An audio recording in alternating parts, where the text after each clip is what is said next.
One audio video clear है sir आप लोगों तक?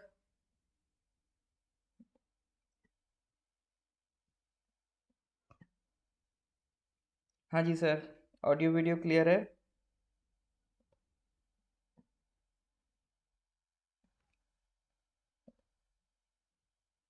All right. तो सर सितंबर का करंट अफेयर्स हमारा चल रहा था। It is lecture number 154। तो सर सितंबर के करंट अफेयर्स की मैं बात करूं तो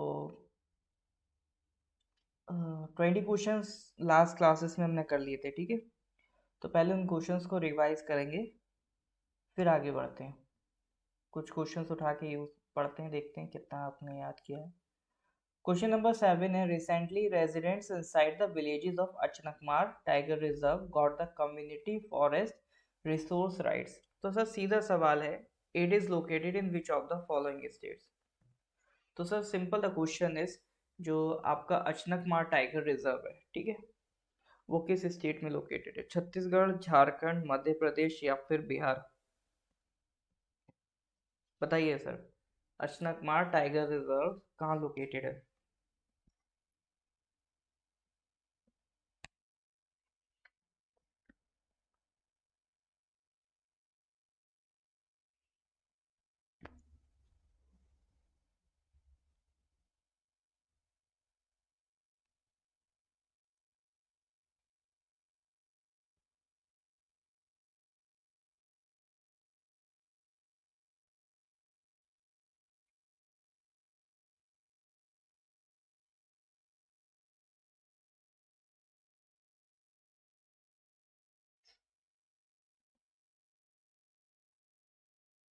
बिल्कुल sir, correct answer is Chhattisgarh, ठीक है।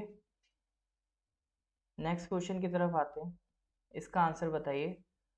ऋषिक assistance for livelihood and income augmentation, KALIA Yojana, ये काफ़ी टाइम पहले न्यूज़ में थी, अभी फिर से न्यूज़ में आ गई थी। तो ये कालिया जो स्कीम है किस स्टेट गवर्नमेंट की है? ये हम डिस्कस कर चुके हैं सर पहले भी। बताइए कालिया स्कीम किस स्टेट गवर्नमेंट की है? उड़ीसा की? पक्का? उड़ीसा की है, तेलंगाना की तो नहीं है? बिल्कुल sir, correct answer is Orissa. All right. तो 20 क्वेश्चन हो गए थे, तो आज का स्टार्ट करते हैं। तो स्टार्ट करते हैं सर क्वेश्चन नंबर 21 से। क्वेश्चन नंबर 21 है, which of the following has launch the centralise portal called e Samadhan. एक नया पोर्टल आया है मार्केट में सर, ई समाधान, ठीक है। तो ये किसने ओपन किया है? डीयू ने किया है, यूजीसी ने किया है, एआईसीटीई ने किया है, या इग्नू ने किया है? ठीक है, पर्पस क्या है? ताकि जो स्टूडेंट्स हैं और स्टाफ की जो ग्रीवेंसेस हैं, मतलब शिकायतें हैं, उनको रिड्रेस किया जा सके, उनको टैकल किया जा सके, ठीक है। तो एक तरीके का ये कंप्लेंट पोर्टल है स्टूडेंट्स एंड फैकल्टीज के लिए। तो ये किसने स्टार्ट किया? डी यू, यूजीसी, एआईसीटीई या इग्नू?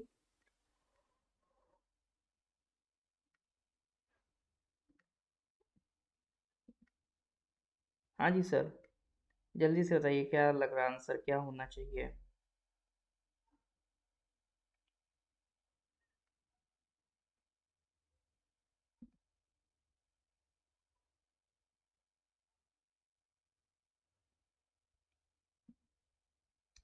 बी पे तुक्का लगाना ज़्यादा अप्रोप्रिएट लग रहा है। अगर ड्यू ने किया होता तो हमारे लिए इतना इम्पोर्टेंट नहीं था ये सवाल। अगर ड्यू ने किया होता, ठीक है, तो आप ऐसे भी सोच सकते हैं। तो correct answer is university grants commission, ठीक है, यूजीसी का ये काम है। तो यूजीसी ने क्या करा है सर, एक पोर्टल लॉन्च किया है, ई समाधान। तो 24/7 ये वेबसाइट आपकी काम करेगी। अब इसमें आपका एक टोल फ्री नंबर भी अवेलेबल रहेगा। तो आप कोई भी कंप्लेंट दर्ज करा सकते हैं रिगार्डिंग यूनिवर्सिटी, ठीक है। इवन जो फैकल्टी मेंबर्स हैं, जो स्टाफ है यूनिवर्सिटी का, वो भी अपनी शिकायत दर्ज करा सकता है। तो सर सवाल आता है, यूनिवर्सिटी ग्रांट्स कमीशन इसका काम क्या है?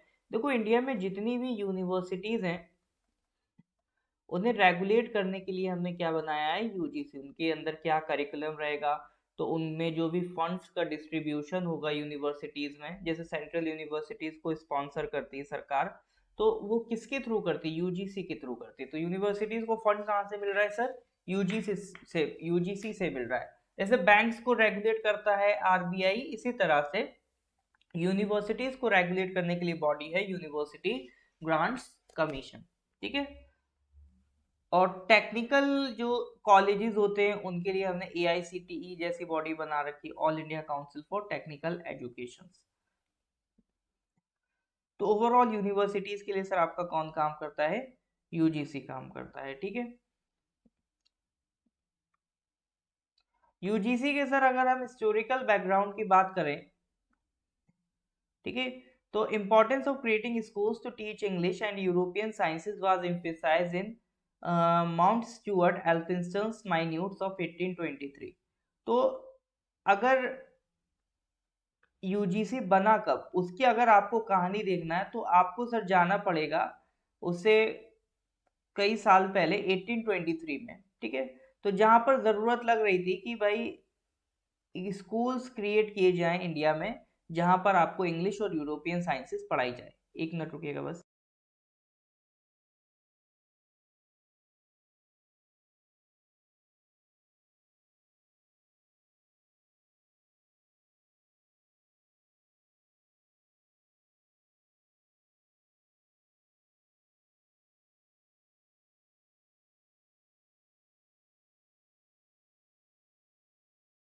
All right.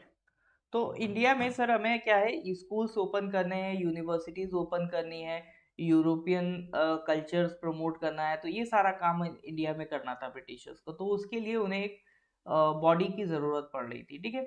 तो ये सारी बात शुरू होती है इंग्लिश और यूरोपियन साइंसेस पढ़ाने के लिए। 1823 में ये कहानी चल रही है।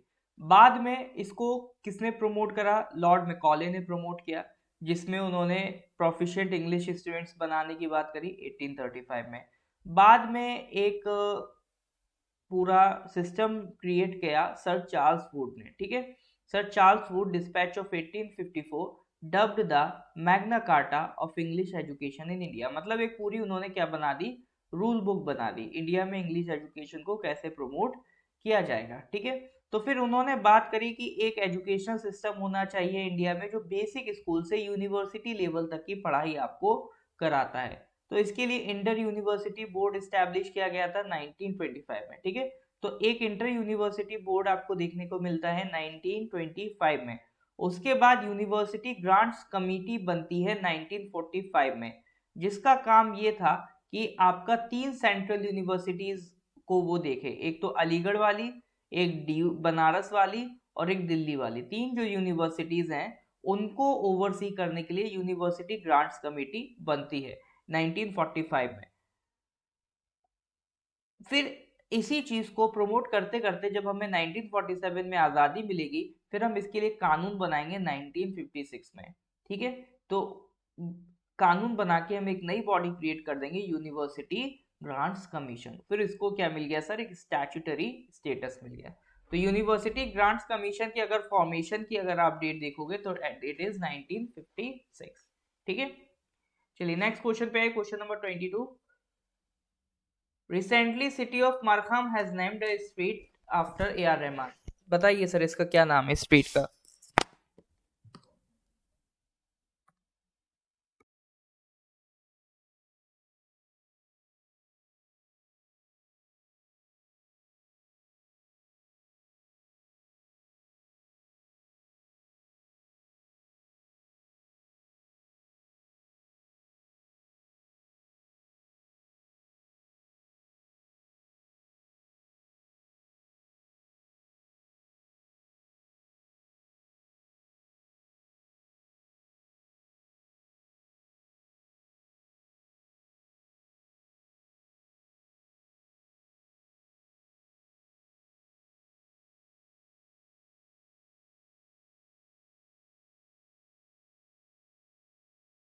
हाँ जी सर, क्या आंसर होगा इसका बताइए? कनाडा। बिल्कुल सर। तो city of Markham has named a street after A R Rahman, और ये मरकन कहाँ पर है? कनाडा में। ठीक है। कनाडा की कैपिटल बताइए जरा मुझे। कनाडा की कैपिटल क्या होगी सर?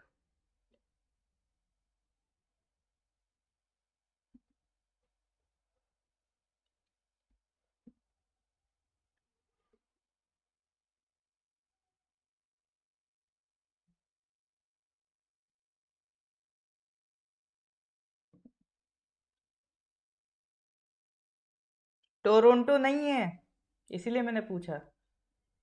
ठीक है। जो सबसे ज्यादा कंफ्यूज करती हैं, जैसे आसाम की कैपिटल कंफ्यूज करती, कई लोगों को लगता है it is Guwahati, it is Dispur. International level पे टर्की की कंफ्यूज करती है, लोगों को लगता है इस्तांबुल, इट इज अंकारा, और इसी तरह के क्वेश्चन फिर वो पूछ लेता है। कनाडा में सब लोग टोरंटो की तरफ चले आते हैं, भैया इट इज ओटावा। एक्चुअल में फॉरेनर्स को इंडिया की भी कैपिटल में कई बार कंफ्यूजन हो जाती है, जैसे आप लोग कंफ्यूज कर रहे हो, इसी तरह से कोई कुछ और भी स्टूडेंट्स हैं वो भी कंफ्यूज करते हैं, वो क्या इंडिया की कैपिटल मुंबई बता देते हैं क्योंकि फेमस शहर वही सुना होता है। इसी तरह से आप भी कनाडा की कैपिटल क्या बता देते हो, टोरंटो, जबकि क्या है, ओटावा। ठीक है, तो नाम ध्यान रखिएगा, कनाडा की कैपिटल क्या है सर, ओटावा। चलो नेक्स्ट क्वेश्चन पे आते हैं, question number 23. Recently, Apeksha Fernandez became the first Indian woman to make it to the Junior Worlds Finals in the FINA World Junior Swimming Championship 2022. It was held in which of the following countries? ठीक है, अभी अपेक्षा फर्नांडिस पहली Indian women बनी है जो जिनको entry मिली है junior world finals of the फीना world junior swimming championship 2022। तो ये जो स्विमिंग चैंपियनशिप थी आपकी, फिना वर्ल्ड जूनियर स्विमिंग चैंपियनशिप, किस कंट्री में हुई थी ऑर्गेनाइज, बताइए।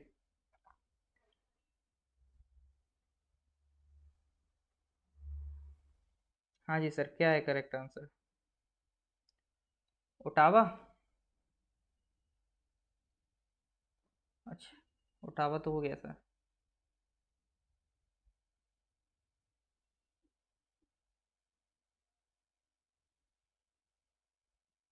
बताइए सर क्या होगा आंसर।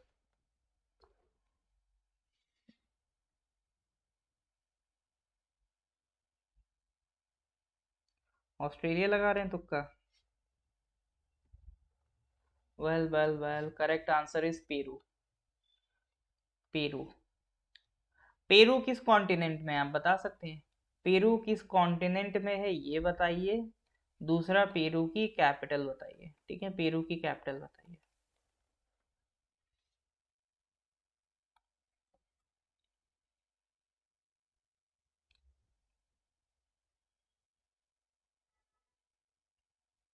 हाँ जी,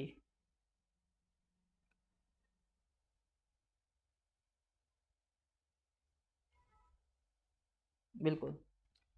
पेरू कॉन्टिनेंट आपको मिलेगा साउथ अमेरिका में। ठीक है, पेरू कहाँ मिलेगा सर, साउथ अमेरिकन कंट्री है, और इसकी कैपिटल है लीमा। लिम्का नहीं है, ठीक है, कई लोग लिम्का लगा देते हैं फ्लो फ्लो में, लिम्का नहीं है, इट इज लीमा। ठीक है, पेरू की कैपिटल क्या है सर, लीमा, ध्यान रखिएगा।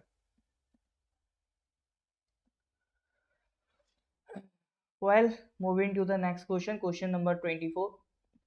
Tata Narasimha Rao Committee recently was seen in news. It is related to which of the following? अभी एक कमेटी बनी थी टाटा नरसिम्हा राव कमेटी, तो किससे रिलेटेड है, electric vehicle battery standards, gold bullion exchange, central bank digital currency, defence and aerospace.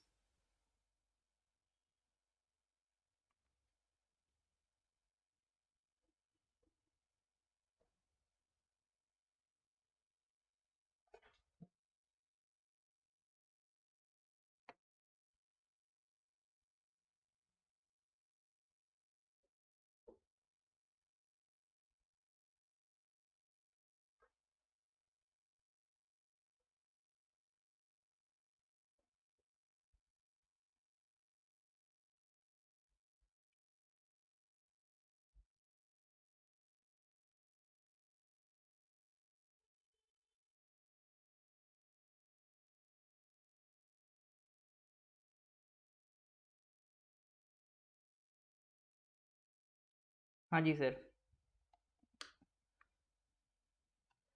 अभी एक गाड़ी थी टाटा की, उसमें ब्लास्ट हो गया था, इलेक्ट्रिक व्हीकल था। और भी कई अभी हाल फिलहाल में खबरें आई हैं, कई सारे इलेक्ट्रिक व्हीकल्स में ब्लास्ट हो रहे हैं, कहीं शॉर्ट सर्किट हो रहा है, कहीं कुछ प्रॉब्लम हो रहा है। तो इन्हीं सब से निपटने के लिए इलेक्ट्रिक व्हीकल के बैटरी स्टैंडर्ड्स को मेंटेन करने के लिए कमेटी बनाई गई, टाटा नरसिम्हा राव कमेटी। तो इसने कुछ स्टैंडर्ड, सेफ्टी स्टैंडर्ड्स मेंशन किए हैं अपनी रिपोर्ट में, जो ऑटोमोबाइल कंपनीज हैं जो इलेक्ट्रिक व्हीकल मैन्युफैक्चरिंग कंपनीज है उन्हें इम्प्लीमेंट करने चाहिए ताकि गाड़ी को और ज़्यादा सेफ करवाए जा सकें। ठीक है, तो ये सारे जो सेफ्टी स्टैंडर्ड्स हैं ये कब से एक्टिव हो जाएंगे? 1 अक्टूबर 2022 से। तो मिनिस्ट्री जो है उन्होंने कहा था कि भैया इस तरह की एक जो प्रॉब्लम चल रही है, जैसे अभी ओला इलेक्ट्रिक है, ओकिनावा ऑटोटेक है और प्योर ईवी है, तो इनमें कुछ ना कुछ दिक्कतें फायरिंग की रिपोर्ट हुई थी। ठीक है, अभी इलेक्ट्रिक व्हीकल नई नई मार्केट में लॉन्च हुई है और काफ़ी सेफ्टी पर्पज से अभी काफ़ी ज़्यादा प्रॉब्लम क्रिएट हो गई। ठीक है, तो उन्होंने कुछ रिकमेंडेशंस दिए हैं। रिकमेंडेशंस आर लाइक आप गाड़ी में एक सेफ्टी फ्यूज दो। ठीक है, जैसे घरों में क्या होता है, एक सर्किट ब्रेकर होता है। ठीक है, सर्किट ब्रेकर उसमें क्या होता है, आपका एक फ्यूज लगा होता है। जैसे पहले फ्यूज चला करते थे पूरे सर्किट में। मान लो अगर ये यहाँ का जो आप कह सकते हो यहाँ का एकदम से अगर करंट बढ़ता है या ओवर हीटिंग की प्रॉब्लम होती है, ओवर हीटिंग से फायर लगने के खतरे रहते हैं। तो अगर कभी भी यहाँ पर फ्यूज में इधर ओवर हीटिंग की प्रॉब्लम होगी, तो ये जो वायर होता है फ्यूज का वो उसका टेम्परेचर जो होता है, मेल्टिंग टेम्परेचर कम होता है। तो जैसे ही ये टेम्परेचर बढ़ेगा तो ये वायर क्या हो जाएगा, मेल्ट हो जाएगा और यहाँ से सर्किट ब्रेक हो जाएगा। तो गाड़ी आपकी क्या हो जाएगी, बंद हो जाएगी। तो बाकी अगर ये हीटिंग कंटिन्यू रहती तो हो सकता है फायर लग सकती थी, आग लग सकती थी। तो एक पॉइंट ऑफ टेम्परेचर पे जैसे ही ये फ्यूज आपका आउट होगा, जैसे ही ये वायर जल जाएगा, वैसे ही अब आप क्या है, गाड़ी आपकी सेफ है, क्योंकि अब जो ओवर हीटिंग हो रही थी वो अचानक से रुक जाएगी। तो एक तरीके से इमरजेंसी सर्किट ब्रेकर का काम करता है आपका ये सेफ्टी फ्यूज। तो बात की गई है गाड़ियों में सेफ्टी फ्यूज इंक्लूड करना मैंडेटरी है। उसके अलावा 4 नए एडिशनल सेंसर्स लगाए जाएंगे तो बैटरी सिस्टम में, ताकि प्रॉपरली आइडेंटिफाई किया जाए किस पार्ट में प्रॉब्लम है। ठीक है, तो एडिशनल सेंसर्स आपको लगाने को मिलेंगे। दो जो बैटरी सेल्स हैं उनके बीच की डिस्टेंस को भी मेंटेन करना ज़रूरी है, ताकि वो आपस में हीट रिलीज करके किसी तरह का ब्लास्ट न कर दें। चार्जर में ऑटो कट ऑफ फीचर देना मैंडेटरी है, ताकि अगर मान लो चार्जिंग कंप्लीट हो जाए, जैसे फोन्स में क्या होता है, ऑटो कट ऑफ होता है, एक बार फोन की चार्जिंग कंप्लीट हो गई तो फिर वो कट ऑफ हो जाएगा, वो ऐसा नहीं कंटिन्यू जबरदस्ती चार्जिंग होती रहे। तो इसीलिए चार्जर जो होते हैं इलेक्ट्रिक स्कूटीज के, उनके बीच ऑटो कट ऑफ फीचर होना चाहिए इलेक्ट्रिक व्हीकल्स में, ताकि अगर एक बार चार्जिंग कंप्लीट हो जाए उसके बाद भी अगर चार्जर लगा रहे तो ऐसा ना वो जबरदस्ती की वोल्टेज खाता रहे और जबरदस्ती की हीटिंग बढ़ाता रहे। ऑडियो विजुअल अलर्ट्स होने चाहिए ड्राइवर्स के। ऑडियो विजुअल अलर्ट्स का मतलब है कि जो उनकी स्क्रीन होगी, जो इलेक्ट्रिक व्हीकल्स की स्क्रीन होती है, तो उनमें जैसे ही कोई प्रॉब्लम होगी तुरंत वहां पर उसको डिटेक्ट करके वो बता देगा कि ये प्रॉब्लम चल रही है। ठीक है, तो किसी तरह की अगर कोई भी दिक्कत हो तो उसको अलर्ट करने के लिए आपको ऑडियो विजुअल अलर्ट मिलेगा ड्राइवर्स को। ठीक है, तो ये कुछ रिकमेंडेशंस है, ये आपको याद नहीं रखनी है, ये मैंने बस for the sake of your knowledge ये आपको बता दिया है। ठीक है, ये नहीं कि रटने बैठ जाओ क्या क्या रिकमेंडेशन है, वो कोई नहीं पूछने वाला आपसे, बट एक अंडरस्टैंडिंग डेवलप करना जरूरी थी। मेन चीज ये याद रखनी, जो कमेटी बनी है टाटा नरसिम्हा राव कमेटी, वो इलेक्ट्रिक व्हीकल की बैटरी स्टैंडर्ड से रिलेटेड है। ठीक है सर, समझ में आ रहा है कि नहीं आ रहा है? अगर आ रहा है तो वीडियो को प्लीज लाइक करें, एक बार थम्स अप दीजिए अगर ये समझ में आ रहा है यहाँ तक, कोई डाउट नहीं है तो, अगर डाउट है तो डाउट पूछिए। हाँ जी सर, ये may thumbs up if you have any problem, if you are feeling confident. हाँ जी सर, देखिए आवाज़ हो सकता है मेरी थोड़ी आपको अजीब लगे यार, थोड़ा सा भी कोल्ड का असर है।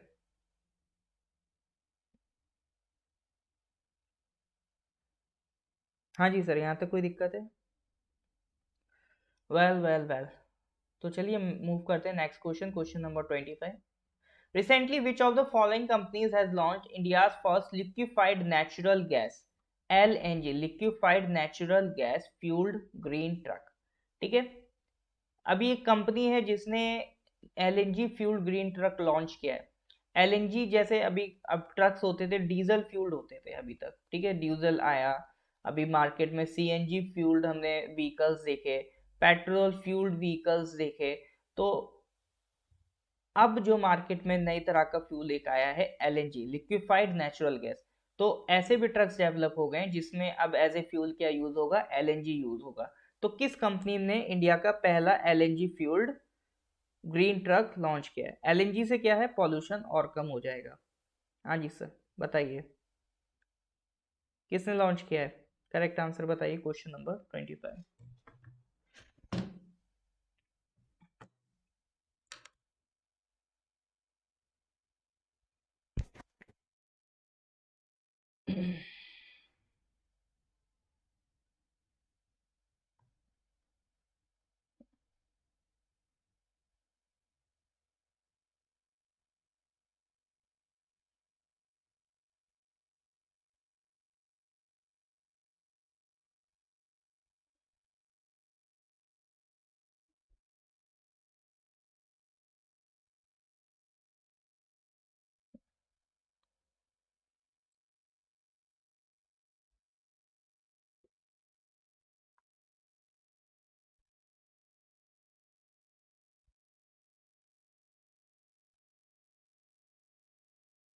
हाँ जी सर, करेक्ट आंसर क्या होगा? ए सी बी, ये सब तुक्के बताए जा रहे हैं। ओके, देखते हैं sir. Correct answer is blue energy Motors. ठीक है, ब्लू एनर्जी मोटर्स। तो इसने लॉन्च किया इंडिया का पहला एलएनजी फ्यूल्ड ग्रीन ट्रक। देखो, इस क्वेश्चन से ज़्यादा इंपॉर्टेंट है to know the difference between petroleum, natural gas, LNG, LPG, HCNG. क्या होते हैं सर ये सब? तो सबसे पहले अगर हम बात करें पेट्रोलियम या मिनरल ऑयल, पेट्रोलियम क्या होता है सर? देखो, हमें पता है कि मान लो बहुत सालों पहले क्या था कि पेड़ वगैरह जो थे या एनिमल्स वगैरह थे, वो डिपॉजिट होके लेयर बाय लेयर डिपॉजिट होने लगे। जैसे देखो, हिस्ट्री में कोई भी चीज जितनी पुरानी हो जाती है वो उतनी ही पुरानी लेयर में मिलेगी। जैसे यहाँ पर कोई प्लांट्स वगैरह रहे होंगे, ये गिर गए, बिल्कुल यहाँ पे लेयर डिपॉजिट हो गई, फिर अगली लेयर डिपॉजिट हो गई, तो लेयर बाय लेयर यहाँ पर ये डिपोजिशन चलता रहा। तो ये बन गई सर, जो लेयर बाय लेयर डिपोजिशन की रॉक होती है उसे कहते हैं सेडिमेंट्री रॉक। तो कंप्रेशन और जो भी केमिकल प्रोसेसेस की वजह से जो नीचे आपके प्लांट्स वगैरह डिपॉजिट हुए थे, ये क्या बन गए सर? ये क्रूड ऑयल बन गए, ये बन गए सर पेट्रोलियम। ठीक है, तो एक लिक्विड बन गया जिसे हम कहते हैं सर पेट्रोलियम। ठीक है, और इसी से आपके कोल भी बनेगा, इसी से आपका पेट्रोलियम बनेगा, इसी में आपको नेचुरल गैस बनेगी।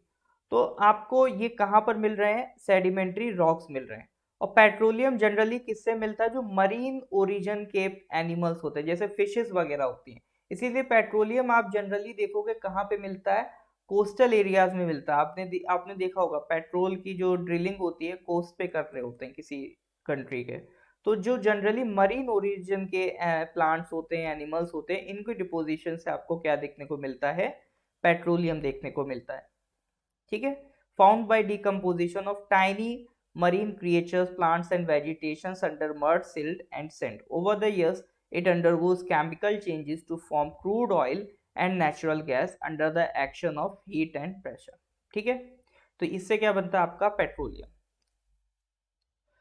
फिर इसको हम एक्सट्रैक्ट करते हैं, रिफाइनरीज में ले जाते हैं, और रिफाइनरीज से हम क्या बनाते हैं? पेट्रोल बनाते हैं, डीजल बनाते हैं। जैसे जामनगर रिफाइनरी है रिलायंस इंडस्ट्री की, वो दुनिया की लार्जेस्ट रिफाइनरी कॉम्प्लेक्स है। ठीक है, तो जैसे HPCL है उसकी, वो ये सब क्या करती है? रिफाइनरी का काम करती है। देखो, इंडिया में भले क्रूड ऑयल इंपोर्ट बहुत ज्यादा होता है, लेकिन हम उसी दर से एक्सपोर्ट भी बहुत करते हैं। जो पेट्रोल है ना, रिफाइंड ऑयल है, उसको बहुत तेजी से एक्सपोर्ट भी करते हैं। ठीक है, अब जो इसमें सेडिमेंट्री रॉक्स हैं, इसमें एक तो आपका पेट्रोलियम निकल रहा है, दूसरी क्या चीज निकल रही है सर?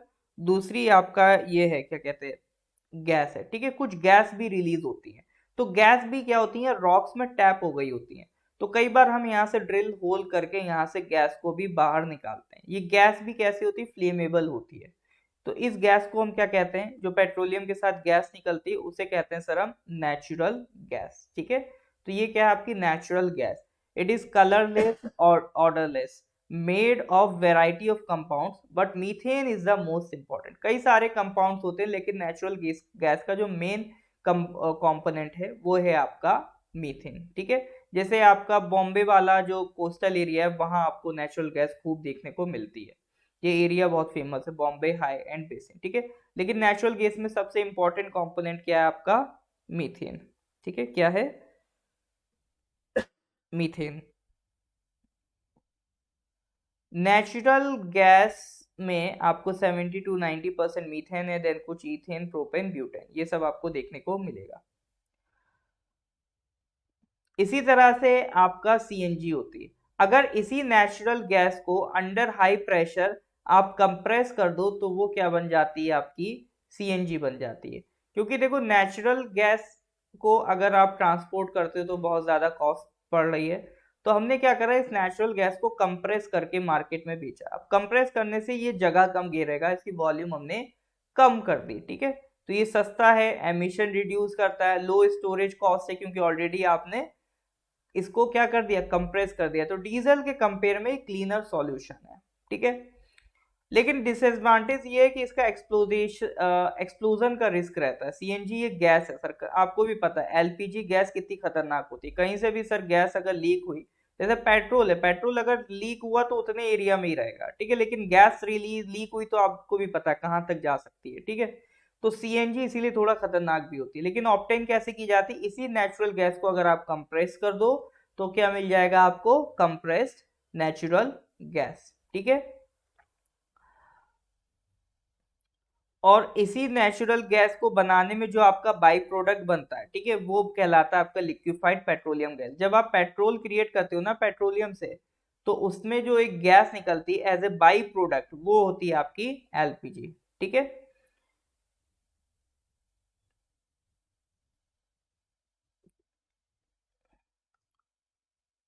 और आपको तो पता है एलपीजी का लीक कितना खतरनाक होता है, तो ये सीएनजी से उससे ज्यादा खतरनाक है क्योंकि सीएनजी का वजन एलपीजी के कंपेयर में और ज्यादा कम होता है।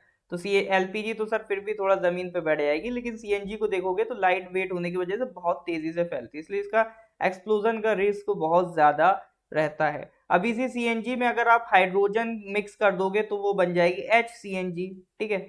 और अगर इसी नेचुरल गैस को, जो गैस है उसे आप क्या कर दो, कूल करके लिक्विफाई कर दो, ठीक है। गैस को किस में बदल दिया आपने, लिक्विड में बदल दिया, तो वो कहलाएगी लिक्विफाइड नेचुरल गैस, ठीक है, लिक्विफाइड नेचुरल गैस। तो इसको ट्रांसपोर्ट करना आसान है, इलेक्ट्रिफिकेशन में हेल्प करता है, स्मोक फ्री है, कोई भी ब्लैक कार्बन का आपको यहाँ पे एमिशन नहीं देखने को मिलेगा, ठीक है। तो ये हमने समझ लिया सर, इसी नेचुरल गैस से क्या क्या आप बना सकते हो। इसी नेचुरल गैस को अगर लिक्विफाई कर दो तो natural liquefied natural gas, compress कर दो तो कंप्रेस्ड नेचुरल गैस, ठीक है। तो ये सारे प्रोडक्ट्स किसके हैं, नेचुरल गैस के हैं। और पेट्रोलियम का बाई प्रोडक्ट, ठीक है, जब आप पेट्रोलियम से मान लो पेट्रोल बना रहे थे, तो उसका जो बाई प्रोडक्ट है वो क्या है सर, वो है सर आपका एलपीजी, ठीक है। तो वो है सर आपका एलपीजी। तो that is all about LNG, CNG, SCNG, petroleum. I hope it is clear now. हाँ जी सर, तो इन सब का मीनिंग्स आपको क्लियर है कि नहीं, इज दैट क्लियर और नॉट।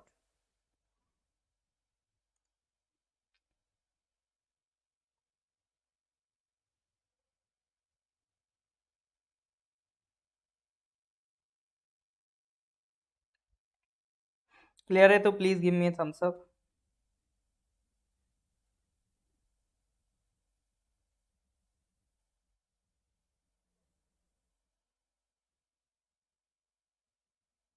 तो ये सब आपको पीडीएफ में पढ़ने को मिल जाएगा, ठीक है, सब पीडीएफ में मिल जाएगा। नेक्स्ट आते हैं question number 26। Recently who among the following has been appointed as the executive chairman of the NALSA, National Legal Service Authority. Recently, who among the following has been appointed as the executive chairman of the NALSA, National Legal Service Authority? बताइए sir, क्या कहना चाहेंगे इसके बारे में। NALSA तो sir पढ़ा है, पॉलिटी की क्लास में पढ़ाई होगा, ज्ञान मैंने तो पढ़ाया है पीसीएस की क्लास में।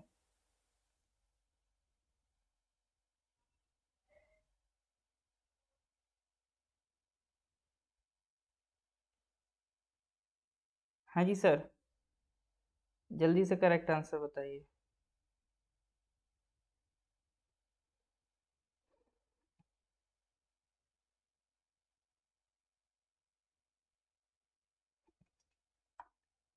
ए पे तुक्का, चलो correct answer is Justice G Y Chandrachud, ठीक है। तो इसके चेयरमैन कौन है, Justice G D Y Chandrachud, जो हमारे 50th chief justice of India भी होने वाले हैं। नवंबर में इनका शपथ ग्रहण होगी जब जस्टिस यू यू ललित का रिटायरमेंट होगा। तो सर नालसा की बात करते हैं। नालसा क्या काम करता है। देखो इंडिया में जब हमें आज़ादी मिली थी तो हमने जब संविधान बनाया था तो जो गरीब लोग थे, पुअर पीपल थे, ठीक है, उनको लीगल एड के लिए कुछ प्रावधान करे थे। लीगल एड का मतलब होता है कि मान लो आप कभी कोर्ट में गए, तो कोर्ट में इधर साइड तो सर आपके अगेंस्ट जिसने केस दर्ज किया है मान लो वो होगा, तो उसका वकील होगा, उसको कहेंगे प्रोसिक्यूटर। इधर आप होगे, आपको भी एक वकील लाना जरूरी है, ठीक है। कोर्ट में बिना वकील के केस, बिना लॉयर के केस नहीं लड़ा जा सकता। लेकिन sir lawyer takes a fee, lawyer लेता है पैसा। अगर मान लो इसके पास लॉयर नहीं, इसके लॉयर को कहेंगे डिफेंस लॉयर, तो क्या कोर्ट इसको लॉयर प्रोवाइड करेगी? तो पहले क्या होता था सर, पहले हमें लॉयर तो मिलता था लेकिन only in civil case, criminal cases. मान लो किसी ने आप पर मर्डर का आरोप लगा दिया, ठीक है, किडनैपिंग का आरोप लगा दिया, तो सिर्फ जो क्रिमिनल केसेस होते थे उनमें वकील मिलता था, ठीक है। वकील मिलना मतलब लीगल एड। अगर कोई गरीब है, वकील लॉयर अफोर्ड नहीं कर सकता है, तो कोर्ट गवर्नमेंट के खर्चे पे वकील आपको प्रोवाइड करता था। इसको कहते हैं लीगल एड प्रोवाइड करना। लेकिन सिविल केसेस में ये व्यवस्था नहीं थी, तो अगर आपका वकील नहीं है तो ये आपकी हेडेक है, कोर्ट की हेडेक नहीं है, ठीक है। तो सिविल केसेस में पहले ये प्रोविजन नहीं था। बट इंदिरा गांधी ने after an amendment of article 39A, तो आर्टिकल 39A में अमेंडमेंट करके उन्होंने एक पॉइंट डाला to provide free legal add.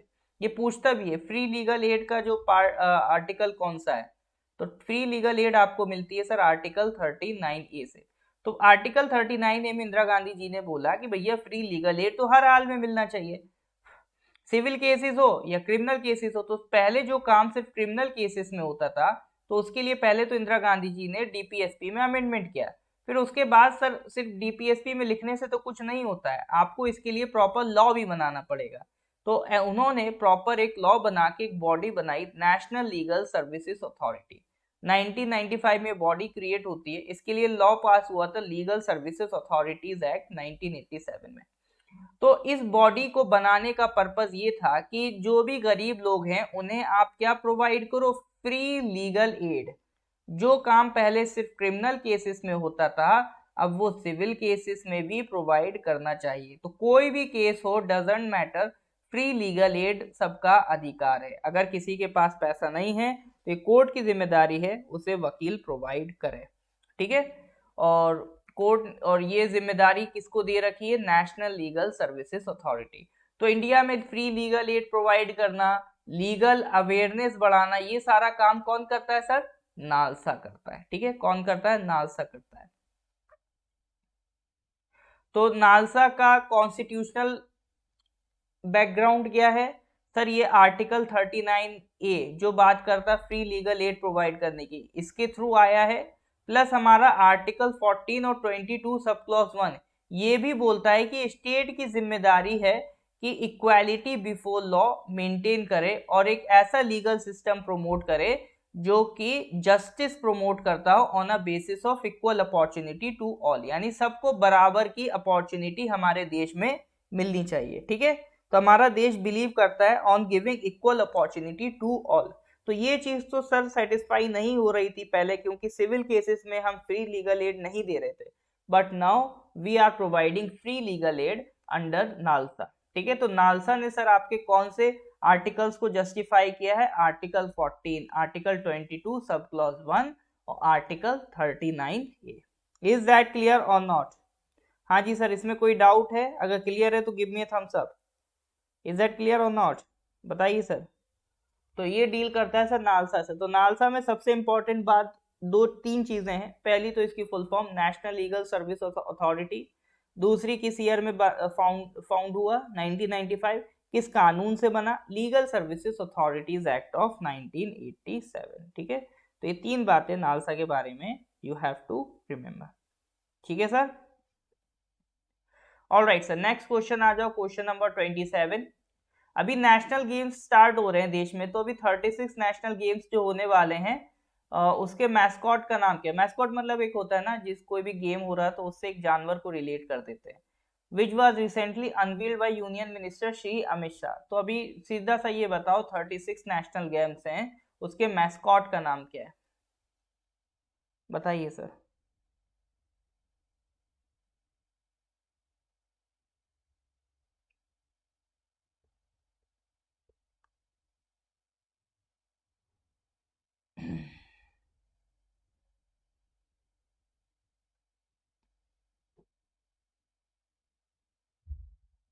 हाँ जी सर, मैस्कॉट का नाम क्या है?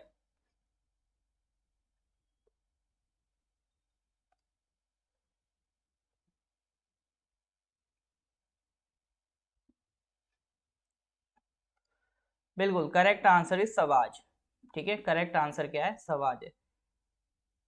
सवाज का मतलब क्या होता है, कब। कब होता है आपका जो लॉइन का बच्चा होता है उसे क्या कहते हैं, कब कहते हैं। ठीक है, और थीम क्या है, एक भारत श्रेष्ठ भारत। तो अभी 29 सितंबर से 12 अक्टूबर के बीच ये गेम आपके चले हैं, तो ये सारे शहरों में ये गेम खेले गए हैं।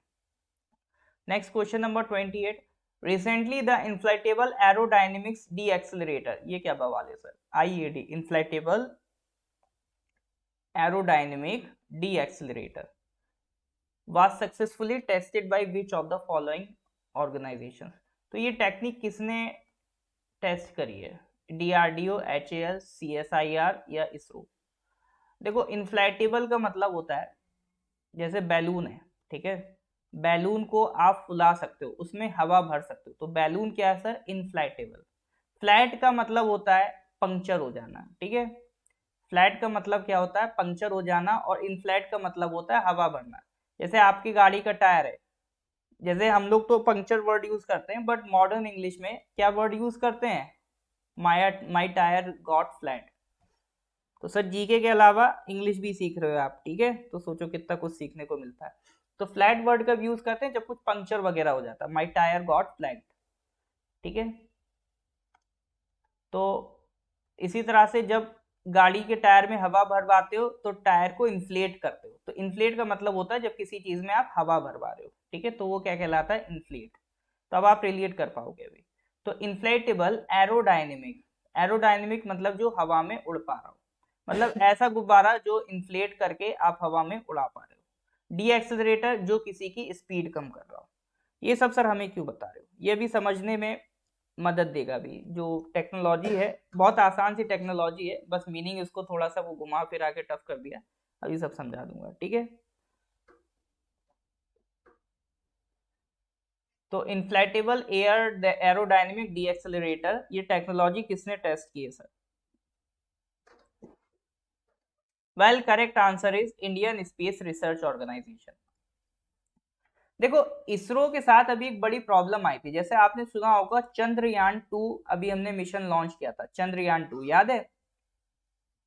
तो चंद्रयान 2 सर फेल हो गया था। फेल होने का रीजन क्या था कि मून की जिस साइड पे हमने उसे भेजा, तो वो सर धीरे धीरे उसे लैंड करना था, लेकिन वो सर जो हमारा चंद्रयान 2 का लैंडर था, वो सर बहुत ही एक झटके से उस पर लैंड कर गया।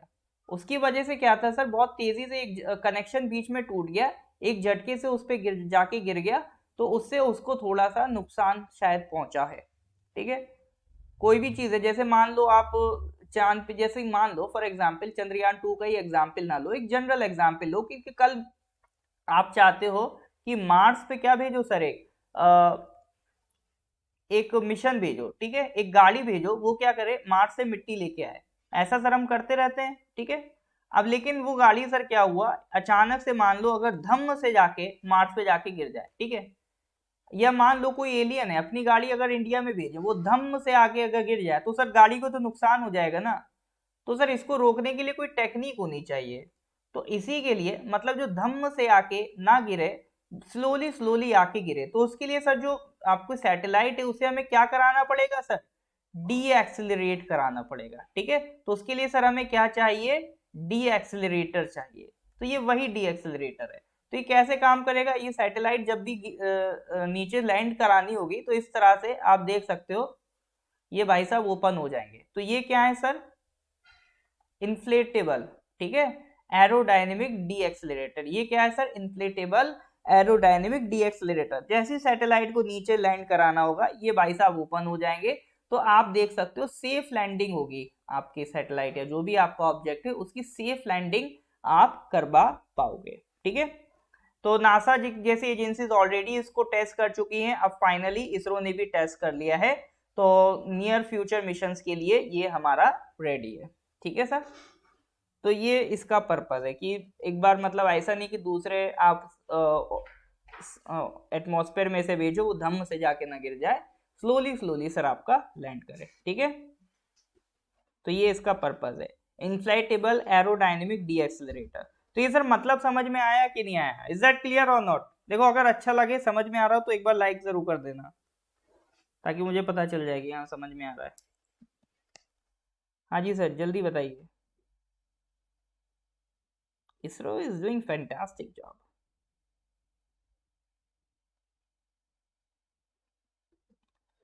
Alright sir,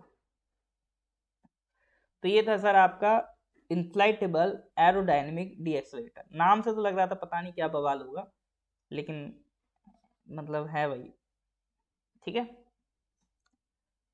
question number 29, recently who amongst the following has won the 22nd Dubai Open chess tournament 2022? बताइए सर किसने जीता? ये तो सर वन मतलब ये तो वन लाइनर है, एक झटके में बता दोगे। बताइए sir, 22nd Dubai Open chess tournament 2002 किसने जीता है?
Alright, well correct answer is Aravind Chidambaram. ठीक है, करेक्ट आंसर क्या है सर?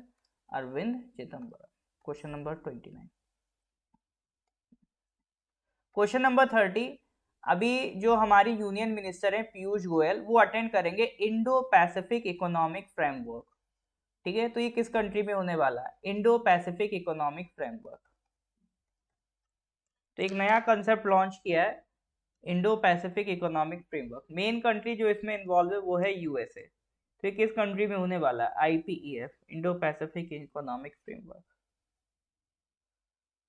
हाँ, इंडो पैसिफिक वाला अगर एरिया कभी डाउट हो तो ये वाला है। ठीक है, ये आपका इंडियन ओशन है, ये अपना इंडिया है। ठीक है, ये पैसिफिक ओशन है। ठीक है, पैसिफिक में ये इधर यूएस है। तो ये सारी जो कंट्रीज है ना, इंडिया से इधर आ जाओ, ये वाली, ये वाली, ये वाली, ये यूएस है, तो ये सब किस में आ जाती है सर? ये पूरा आ जाती है आपका इंडो पैसिफिक में। ठीक है, तो इन्हीं कंट्रीज के रिगार्डिंग लॉन्च हो रहा है इंडो पैसिफिक इकोनॉमिक फ्रेमवर्क। तो इसकी मीटिंग होने वाली है, तो मीटिंग कहाँ होने वाली है, दैट इज योर क्वेश्चन। अब बताइए सर क्या आंसर लगाएंगे आप इसका?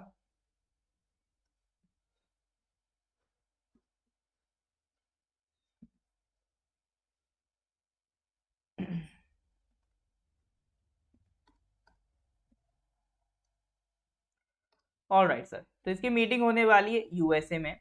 देखो यूएसए का पर्पज है आईपीएफ लॉन्च करने के, चार पर्पज हैं। पहला है सर सप्लाई चेन रेजिलियंस बनाई जा सके। सप्लाई चेन का मतलब क्या होता है? जैसे इंडिया में मान लो हम कोई और गाड़ी मैन्युफैक्चर कर रहे हैं। ठीक है, इंडिया में हमें क्या सर मैन्युफैक्चर करना है? एक ऑटोमोबाइल, एक गाड़ी मैन्युफैक्चर करनी है।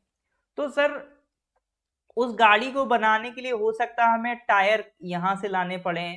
ठीक है, हो सकता है सर उसके लिए जो स्टील है वो हमें यहाँ से लाना पड़े। हो सकता है सर उसके लिए जो ग्लास है वो हमें यहाँ से लाना पड़े, कोई पार्ट हमें यहाँ से लाना पड़े। तो कोई भी प्रोडक्ट मैन्युफैक्चर होता है तो उसके लिए जो प्रोडक्ट पार्ट्स होते हैं वो हमें डिफरेंट डिफरेंट कंट्री से मंगाने पड़ते हैं। ठीक है, अब हमें अपनी कंट्री में चूंकि प्रोडक्शन करना है तो उससे रिलेटेड जो भी पार्ट्स हैं, तो कोई पार्ट कहीं मिल रहा है, कोई पार्ट कहीं मिल रहा है, तो कोई जगह किसी चीज के लिए फेमस है, कोई जगह किसी चीज के लिए फेमस है। तो ये जो पूरा सिस्टम है इसी को कहते हैं सप्लाई चेन। तो ये दुनिया भर में ये सप्लाई चेन बनी हुई है कि किस जगह से कहां फिर कौन सा प्रोडक्ट आने वाला है। तो इसी सप्लाई चेन को हमें और मजबूत बनाना है। अभी तक देखो जो सप्लाई चेन है वो बहुत हद तक चाइना पे डिपेंड है, क्योंकि कई सारी चीज कहाँ से बन के आ रही है, चाइना से बन के आ रही है।